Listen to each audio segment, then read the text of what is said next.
हा सर, तुम्ही सांगितल्याप्रमाणे म्हणजे आजच्या तारखेला म्हणजे पावसाचं वातावरण आणि एक पाऊस सुरू झालेला आहे.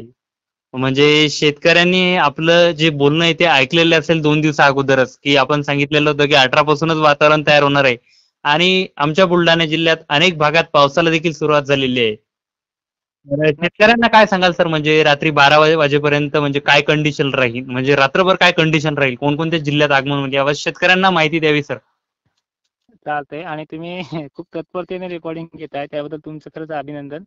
आणि आधी मेसेज केला होता तुम्ही मला 2 वाजता की सर वातावरण ढगाळ होईल पण पुढची परिस्थिती काय असेल. तुम्ही 18 तारीख दिली शेतकऱ्यांना. आमच्या बुलढाणा असेल, तिकडे मालेगाव, नाशिक वगैरे संभाजीनगर आणखीन काही जिल्हे आहेत त्यांच्या वेळेत आपण वेळ घालणार नाही. आजची कंडिशन काय आहे, संध्याकाळी काय घडणार आहे यावरती देखील बोललेलंच आहेत.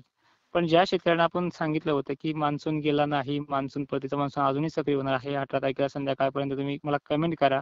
नक्कीच ते आता कमेंट करतील कुठे कुठे पाऊस झालाय, कुठे कुठे वातावरण बदल होतंय. आणि हा सर्वदूर पाऊस नाहीये, कारण की एका दिवसात सगळे भाग तो घेणार नाही हे देखील वक्तव्य आपलं होतं. आहे. तर आता बोलूयात आपण पावसा संदर्भामध्ये. पाऊस आजचा जो आहे तो जुन्नर पट्ट्यामध्ये, काही ठिकाणी श्रीगोंद्यामध्ये सुद्धा आपला प्रभाव टाकणार आहे. संगमनेरची दक्षिण बाजू, सिन्नर पट्टा असे काही भाग तो घेणार आहे. मालेगाव तुफान पाऊस होणार आहे. मालेगाव, मनमाड परिसरात देखील कंडिशन आपल्याला पाहता येते. चाळीसगाव वगैरे भागांमध्ये सुद्धा. आणि जे काही कन्नड, सिल्लोड जे काही भाग असतील, सोयगाव वगैरे या भागात देखील आहे. चिखली, खामगाव, फुलंब्री परिसर काही ठिकाणी, तर जाफराबादमध्येही बऱ्याच ठिकाणी, भोकरदनमध्ये सुद्धा काही ठिकाणी हा पाऊस बरसणार आहे. आणि रिसोडमध्ये सुद्धा काही ठिकाणी पाऊस असेल. कारंजा, लाड म्हणजे अकोल्याचा सुद्धा विषय आपण घेतला होता.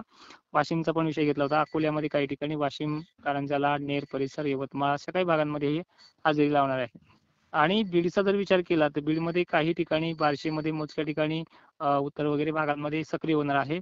आणि पुणे परिसरामध्ये देखील वातावरण क्लिअर आहे. मात्र सातारा, सांगली, सातारा, पुणे परिसर, कोकण किनारपट्टीवरती अतिवृष्टी चालू आहे सध्या.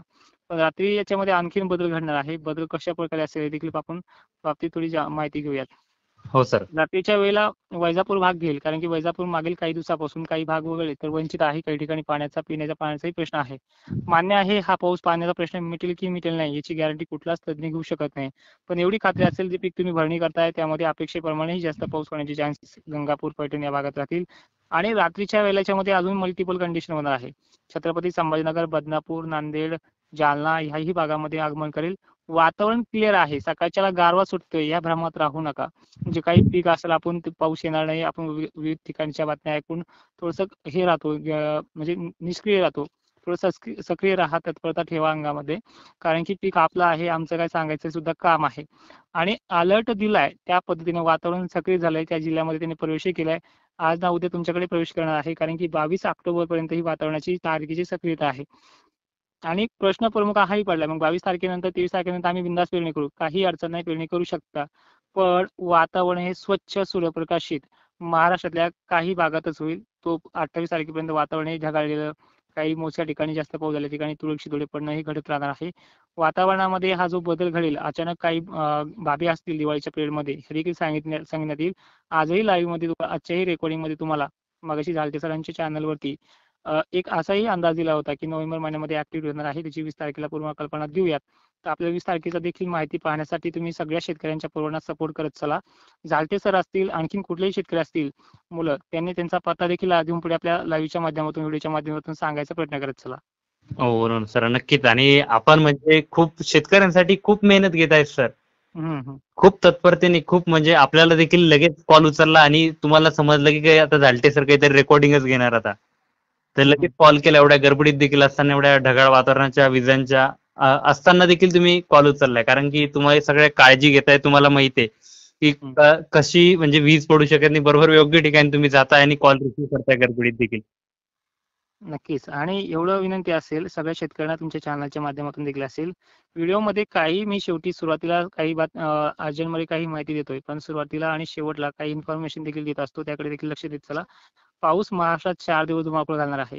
आज बुलढाण्यामध्ये आगमन केलंय, संभाजीनगरमध्येही उत्तर भागामध्ये आगमन केलंय. काही दिवसांनी अजूनही मराठवाड्यात तो धुमाकूळ घालणारच आहे, हा देखील माझा शब्द आहे.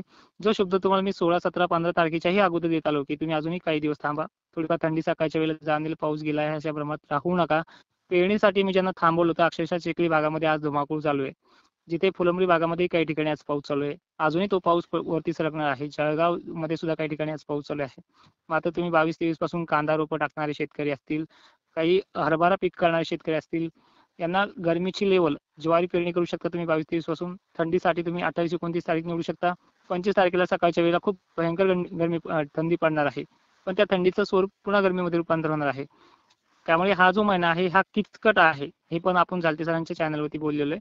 आणि विशेष म्हणजे लाईव्ह कार्यक्रमाला आपल्या भागातला एकही शेतकरी मला लाईव्हच्या माध्यमातून दिसत नाहीये. ही माझी नाराजी या चॅनलवरती मी व्यक्त करतोय. आणि रोज संध्याकाळी 7:30 वाजता आपण लाईव्हच्या माध्यमातून हजर राहत चला.